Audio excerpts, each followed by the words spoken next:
அஸ்ட்ரோதன தர்மா online TV Thayumanavar ஜோதிடம். இன்றைய பஞ்சாங்கம் 19/3/2026 வியாழக்கிழமை, பங்குனி மாதம் 5ஆம் தேதி.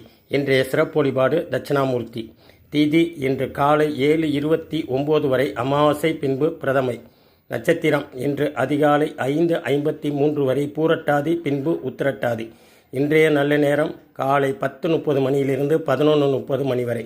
குளிகை காலம் காலை 9 மணியிலிருந்து 10:30 மணி வரை. ராகு காலம் மதியம் 1:30 மணியிலிருந்து 3 மணி வரை. யமகண்டம் காலை 6 மணியிலிருந்து 7:30 மணி வரை. இன்றைய சந்திராஷ்டம நட்சத்திரம் இன்று அதிகாலை 5:33 வரை ஆயில்யம், பின்பு மகம். இன்றைய நாள் இனிய நாளாக அமைய வாழ்த்துக்கள்.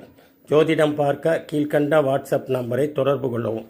இது போன்ற பதிவுகளை பார்த்து பயன்பெற நமது சேனலை சப்ஸ்கிரைப் செய்து காணவும். வாரந்தோறும் நடைபெறும் தாய்மானோர் ஜோதிட பயிற்சியின் இலவச ஜோதிட வகுப்பில் ஜோதிடர்கள் கலந்து பயன்பெறவும். நன்றி.